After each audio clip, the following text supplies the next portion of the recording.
శుభోదయం. ముందుగా Adinarayana academy official YouTube channel మిత్రులందరికీ నమస్కారం. ఈరోజు ఈ చిన్న వీడియో రూపంలో మీ ముందుకు రావడానికి ప్రధాన కారణం ఈ ఆంధ్రప్రదేశ్ ఏదైతే ఉందో ఆంధ్రప్రదేశ్ ఏపీ డిప్యూటీ ఈఓకు సంబంధించి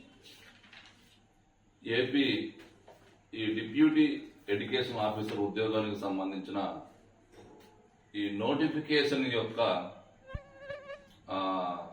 అప్డేట్స్ ఏవైతే ఉంటాయో అది మొదటి నుంచి మనం ఇస్తూ ఉన్నాం. మధ్యలో ఈ మధ్య కొంత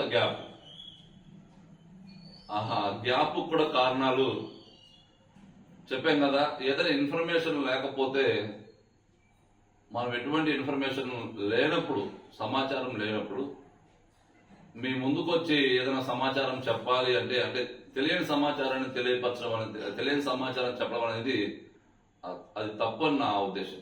అందుకని నేను నాకు ఏదైనా తెలియకపోతే నేను సైలెంట్ గా ఉంటున్నాను, తెలిస్తే మాత్రమే చెప్తున్నాను. సో ఈ రోజు మనకు వాస్తవంగా మీకు ఇది అంతా తెలిసిందే. ఎందుకు నేను ఈ రోజు ఈ వీడియో చేయవలసి వచ్చిందంటే, ఈ మధ్య కాలంలో చాలా ఎక్కువ మంది సార్ ఏంటిది అసలు ఎగ్జామ్ పరిస్థితి ఎలా ఉంటుంది, జరుగుతా జరగదా లేకపోతే ఇంకేంటి అని ఈ మధ్య కాలంలో ఈ పేపర్లో రకరకాల న్యూస్ వస్తున్నవి అని చెప్పి మనకు చాలా మంది కాల్ చేస్తున్నారు. సో ఇక్కడ నాకు తెలిసిన సమాచారం ఏంటంటే, ఆంధ్రప్రదేశ్ పబ్లిక్ సర్వీస్ కమిషన్ ఏదైతే ఉందో ఈ ఆంధ్రప్రదేశ్ పబ్లిక్ సర్వీస్ కమిషన్ ని ఈ ఏపీ డిప్యూటీఓ కు సంబంధించి రోస్టర్ వారీగా అంటే రిజర్వేషన్ల వారీగా కట్ ఆఫ్ మార్క్స్ ఇవ్వమని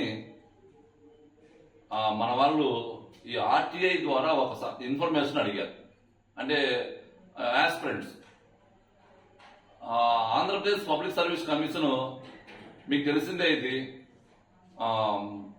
ప్రిలిమ్స్ లో రోస్టర్ వారీగా రిజర్వేషన్స్ ఉండవు. సో రోస్టర్ వారీగా రిజర్వేషన్స్ లేవు. కామన్ మెరిట్ లో అందరినీ సెలెక్ట్ చేయడం జరిగింది.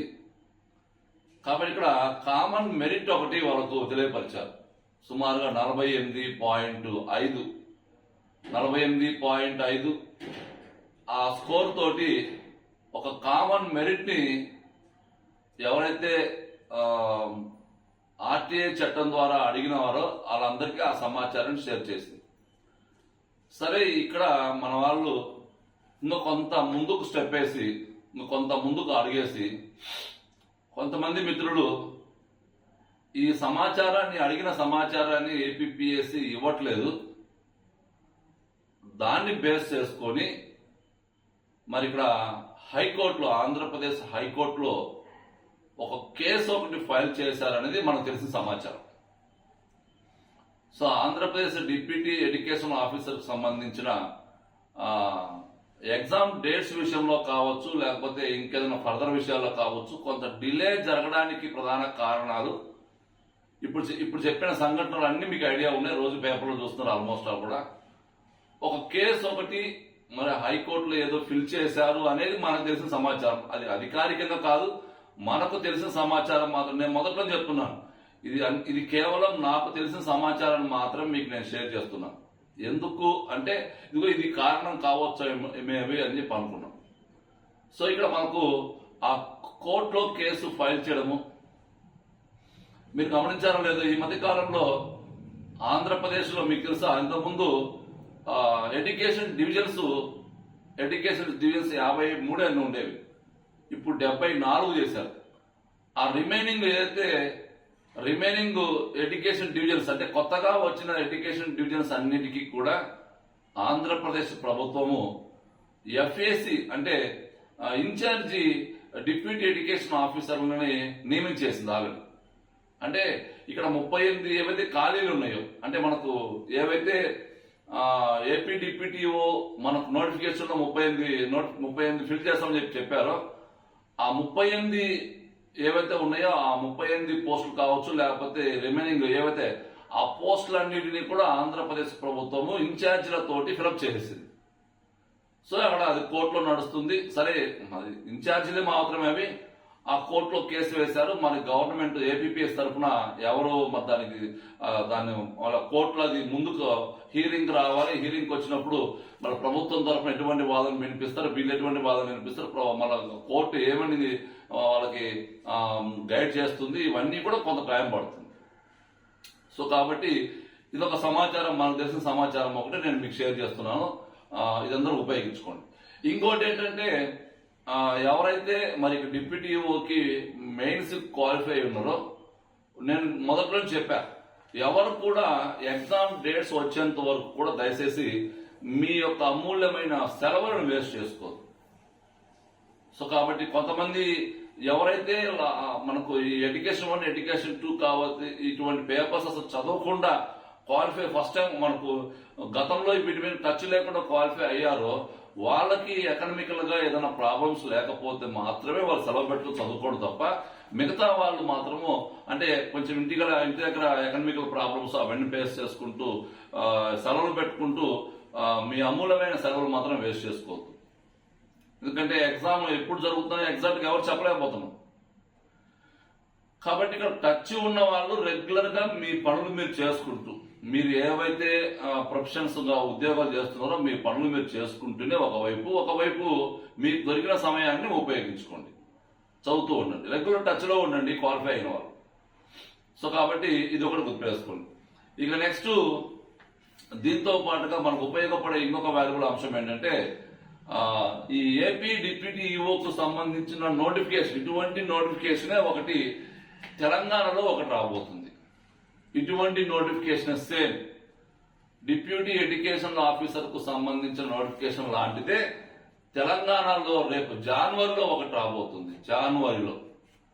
సో తెలంగాణలో ఆంధ్రప్రదేశ్ వాళ్ళకి 5% మాత్రం రిజర్వేషన్ ఉంటుంది కాబట్టి పెద్దగా ఉండదు. ఎందుకంటే నేను గమనించాను, నిన్న రోజు నాకు ఒక మిత్రుడు మాట్లాడాడు.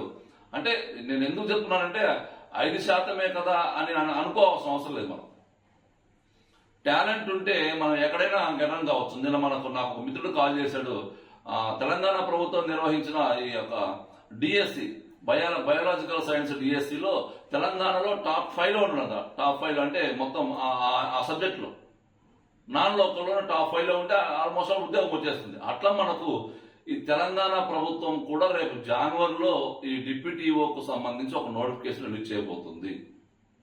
సో కాబట్టి తెలంగాణలో ఎవరికైతే దీని మీద ఇంట్రెస్ట్ ఉంటుందో, తెలంగాణ వాళ్ళు ఎవరైతే ఏపీ మనకు ఈ డిప్యూటీ ఉద్యోగం కోసము ఇంట్రెస్ట్ ఉండే పర్సన్స్ ఎవరైతే ఉన్నారో వాళ్ళందరూ కూడా ఇప్పటి నుంచే మీ ప్రిపరేషన్ కొనసాగించండి. మీ ప్రిపరేషన్ కు సంబంధించి అర్హతలు ఏంటి అంటే, ఆంధ్రప్రదేశ్ లో ఎటువంటి అర్హతలు ఇచ్చారు, ఆంధ్రప్రదేశ్ లో నోటిఫికేషన్ మొత్తం ఒకసారి క్షుణ్ణంగా పరిశీలించి మీకు ఏదైనా గైడెన్స్ కావాలంటే మన Adinarayana academy app play store లో ఉంటుంది, ఒకసారి మనం డౌన్లోడ్ చేయండి. మీకు అందరికి ఆంధ్రప్రదేశ్ కి తెలంగాణకు అంత సేమ్ సిలబస్ మొత్తం సేమే ఉంటుంది. కాకపోతే జనరల్ స్టడీస్ లో కొన్ని పార్ట్స్ మాత్రం వేరుగా ఉంటాయి, మిగతాదంతా సేమ్ టు సేమ్.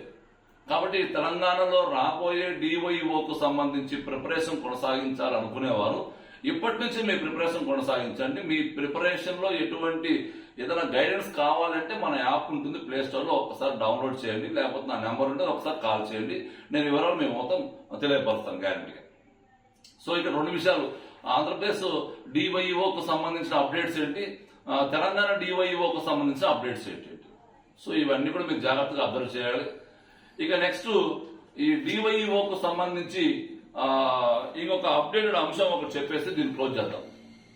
సో ఇక్కడ నేను ఏమంటానంటే, ఒకటే, సీరియస్ గా ప్రిపేర్ అయ్యే మిత్రులు మన మనసులో అంటే మన ప్రిపరేషన్ లో ఎటువంటి కల్మషం లేకుండా ప్రిపేర్ అయితే అన్ని సకాలం జరిగిపోతుంది. సో కాబట్టి ఇక్కడ మనం సీరియస్ గా ప్రిపేర్ కాండి. ఎవరి మీద ఎవరు కూడా నిందలు వేయాల్సిన అవసరం లేదు. మీ పని మీరు ఎవరైతే సీరియస్ గా ప్రిపేర్ కావాలనుకుంటారో మీరు అందరూ కూడా సీరియస్ గా ప్రిపేర్ కావడానికి ప్రయత్నం చేయండి. మీ ప్రిపరేషన్ లో మాత్రం ఎటువంటి లోపాలు ఉన్నా కానీ దాని ప్రభావము తర్వాత చాలా ఎక్కువ చూపిస్తుంది. కాబట్టి మీరు ప్రిపేర్ అయ్యేటప్పుడు, సీరియస్ గా ప్రిపేర్ అయ్యేటప్పుడు ఇంత కూడా ఒక 1% కూడా మనకు లోపాలు లేకుండా మీరు ప్రిపరేషన్ కొనసాగించడానికి ప్రయత్నం చేయండి. ప్రిపరేషన్ కొనసాగించేటప్పుడు ఎదుటి వారి మీద కానీ ఇంకొకటి కానీ ఏదైనా మీరు అలిగేషన్స్ క్రియేట్ చేసుకోగలిగితే, అలిగేషన్ క్రియేట్ చేస్తే దాని ప్రభావం ఎలా ఉంటుందో తర్వాత మీకు అర్థమవుతుంది. కాబట్టి అవన్నీ ఎవరు కూడా ఏం చేసుకోవాల్సిన అవసరం లేదు. సీరియస్ గా ప్రిపేర్ కాండి. ప్రిపరేషన్ అంటే ఆల్రెడీ మెయిన్స్ క్వాలిఫై అయిన మిత్రులందరూ కూడా నేను మరోసారి చెప్తున్నాను, మీరు రెగ్యులర్ గా టచ్ లో ఉండాలి. ఇప్పుడు ఆంధ్ర అకాడమీలో మీరు నమ్ముతలేదు, మీరు నాకు జరుగుతుందో మీకు తెలుసలేదు మొత్తానికంటే నేను ఎలా, ఎందుకంటే ప్రిలిమ్స్ టయానికి చాలా మంది సీరియస్ గా ప్రిపేర్ అయ్యారు. మరి కొంతమంది మెయిన్స్ లో సెలెక్ట్ కాకపోవడం వల్ల కొంతమంది యాక్టివ్ గా లేరని చెప్పి అనిపిస్తుంది. మనం ఎప్పటికి మనం మామూలుగా ప్రిలిమ్స్ అయిన తర్వాత మెయిన్స్ రిజల్ట్ వచ్చిన తర్వాత కూడా ఒక 10 days గ్యాప్ లోనే మనం రెగ్యులర్ గా చెప్పాం కదా ఇంతకుముందే మనం సిలబస్ మొత్తాన్ని డివైడ్ చేసుకుంటూ ఒక 3 దశలలో 3 ఫేజ్ల్లో ఎగ్జామ్స్ కూడా కండక్ట్ చేస్తున్నాం. ఎవరీ 2 days కోసారి, ఎవరీ 3 days కోసారి ఎడ్యుకేషన్ 1, ఎడ్యుకేషన్ 2, అదే మాదిరిగా జనరల్ స్టడీస్. మీరు నేను ఏమంటా అంటే మీరు ఓన్ గా చదువుకుంటే మీకు అది రాదు. అంటే అలా చదవాలి, అలా ఎగ్జామ్స్ రాని ఫీలింగ్ రాదు మీకు. నేను అదే చెప్తున్నాను. మీరు మనము ఒక ఉన్నత ఉద్యోగం సాధించాలి అనుకునేటప్పుడు కొన్ని సందర్భాల్లో లెక్కలు వేసుకోవాల్సిన అవసరం లేదు. మనం పెట్టిన కాస్ట్ కూడా చాలా తక్కువే. సో నేనేమంటాను, ఇక్కడ సీరియస్ గా ప్రిపేర్ అయ్యే మిత్రులు ఎవరైతే ఉన్నారో తప్పనిసరిగా, నేనే కాదు ఎవరైనా కానీ మీకు ఒక ప్లాట్ఫామ్ మీకు ఉందంటే ఆ ప్లాట్ఫామ్ దగ్గరికి వెళ్ళిపోతే వాళ్ళు పెట్టే ఎగ్జామ్స్ కావచ్చు, వాళ్ళు ఒక గైడెన్స్ ప్రకారం ఒక సిస్టమేటిక్ ఎగ్జామ్స్ జరుగుతున్నాయి కాబట్టి మీరు కూడా టచ్ లో ఉన్న ఫీలింగ్ మీకు ఉంటుంది. నా దగ్గరికే నేను రమ్మని చెప్పట్లేదు. మీకు ఎక్కడ అవైలబిలిటీ ఉంటే ఒకరి వైపు వెళ్ళిపోండి. అక్కడ దాని ద్వారా మీరు వాళ్ళు పెట్టే ఎగ్జామ్స్ కావచ్చు అవన్నీ చూసుకొని ఒక సిస్టమేటిక్ గా మీరు టచ్ లో ఉండడానికి అవకాశం ఉంటుంది నా ఆలోచన. సో మన దగ్గర కూడా సుమారుగా ఒక 60 మంది, సుమారుగా 60 నుంచి 70 మంది వరకు ఎగ్జామ్స్ రాస్తున్నారు రెగ్యులర్ గా. అంటే ఎగ్జామ్స్ మన దగ్గర టచ్ లో ఉండరు. సో రెగ్యులర్ గా ఎగ్జామ్స్ పెడుతున్నాం మనం 2 days కోసారి 3 days కోసారి సిస్టమేటిక్ గా. మనం మొదట్లో ఎలాగనో అలానే ఉన్నాం మొత్తానికి. ఇప్పుడు కూడా ఎగ్జామ్ అయిపోయిన తర్వాత అలానే ఉంటాం. ఫస్ట్ ఫేజ్ జరుగుతుంది ప్రజెంట్. ఇప్పుడు సుమారుగా 18 టెస్టులు అయిపోయినాయి ఇప్పటి వరకు. ఇంకా 19, 20 అట్లా మనకు ఇప్పుడు షెడ్యూల్ ఇస్తాం. ప్రతి 3 టెస్టులకు ఒకసారి టెస్టులు ముందే 3 టెస్టులకు ఒకసారి ముందే షెడ్యూల్ ఇచ్చుకుంటూ ఆ 3 టెస్టులు అయిపోయిన తర్వాత ఎప్పటికెప్పుడు రిజల్ట్ ఇచ్చుకుంటూ ఆ రిజల్ట్ లో వచ్చిన వాళ్ళందరినీ ఎంకరేజ్ చేసుకుంటూ మరి ముందుకు సాగుతుంది. కాబట్టి ఎవరైనా కానీ ఇంకా మేము సొంతగా ఉండలేకపోతున్నాం, సొంతంగా చదవలేకపోతున్నాం అనుకునే వాళ్ళు మాత్రము తప్పనిసరిగా ఎగ్జామ్స్ రాయండి. మీరు చదువుకుంటూ 3 రోజులు గ్యాప్ ఉంటుంది ఒక ఎగ్జామ్ కి, చదువుకుంటూ ఎగ్జామ్స్ రాస్తూ ఉంటే మీలో ఒక రకమైన మేము కూడా టచ్ లో ఉన్నామన్న ఫీలింగ్ ఉంటుంది. ఎందుకని ఇప్పుడు ఈ సంగీత కాలంలో ఇటువంటి ఎగ్జామ్స్ రాయకపోతే మీరు టచ్ లో ఉండరు. మీరు చదివి మళ్ళా మొదటికి వచ్చేస్తారు. ఎగ్జామ్స్ మళ్ళా షెడ్యూల్ వచ్చేసరికి మనం కొంత డ్రాబ్యాక్ అంటే వెనకబడడానికి అవకాశం ఉంటుంది. కాబట్టి అన్ని అంశాలు పరిశీలించుకొని ఈ డివైఓకి, ఏపీ డివైఓకి ప్రిపేర్ అయ్యే మిత్రులకు సువర్ణ అవకాశం ఇది. అన్ని మనం నమ్మాల్సిన అవసరం లేదు. మీ ప్రయత్నం మాత్రం సిన్సియర్గా చేయండి. ఈ పేపర్లో వచ్చే న్యూస్ ఎగ్జామ్ అయిపోతుంది, ఎగ్జామ్ ఆగిపోతుంది, లేకపోతే ఇక్కడ రకరకాల నేను అవేం మాట్లాడాలని అనుకోవట్లేదు. మన ప్రిపరేషన్ మనం కొనసాగించాలి. ఒకవేళ ఎగ్జామ్ ఆగిపోతే దానికి తగ్గట్టు మనం ప్లాన్ చేసుకుంటాం, జరిగిపోతే దానికి తగ్గట్టు మనం ప్లాన్ చేసుకుంటాం. ఏది జరిగినా దానికి అనుకూలంగా ఉండాలి తప్ప మనం ముందుగానే టైం అంతా వేస్ట్ చేసుకొని ఉంటే మనం అందరికంటే వెనకపడడానికి అవకాశం ఉంటుంది. సో కాబట్టి ఈ ఏపీ డిప్యూటీఓకి ప్రిపేర్ అయ్యే మిత్రులందరికీ మరొక్కసారి రెగ్యులర్ గా టచ్ లో ఉండండి. నేను చెప్పాను, నా దగ్గర అప్పుడు సుమారుగా 60 మంది నాతో టచ్ లో ఉండరు. ఇంకొక చోట కావచ్చు, ఇంకో చోట కావచ్చు, ఎక్కడైనా కానీ మీరు రెగ్యులర్ టచ్ లో ఉండాలి. ఫస్ట్ రెగ్యులర్ టచ్ లో ఉంటూ సిలబస్ చదువుకుంటూ ఉంటే మీకు ఆ ఉపయోగం ఉంటుంది తప్ప మళ్ళా ఇప్పుడు అందరూ స్కూల్స్కి వెళ్తుంటారు, లేకపోతే అందరూ ఆఫీస్కి వెళ్తుంటారు, రకరకాలుగా అవన్నీ పెట్టుకుంటే మీరు టచ్ లో ఉండడానికి అవకాశం ఉండకపోవచ్చు. మేబీ ఈ అన్ని అంశాలు దృష్టిలో పెట్టుకోండి. తెలంగాణలో డివైఓకి ప్రిపేర్ అయ్యే మిత్రులందరికీ సువర్ణ అవకాశం. అతి త్వరలో మనకు జనవరిలోనే డివైఓ నోటిఫికేషన్ ఒకటి రాబోతుంది. కాబట్టి దానికి సంబంధించిన అప్డేట్స్ కూడా నేను త్వరలోనే మీకు ఏ రోజు ఆ రోజు తెలియపరుస్తాను.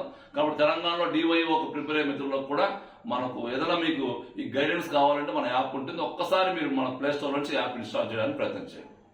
ఓకేనా? Thank you.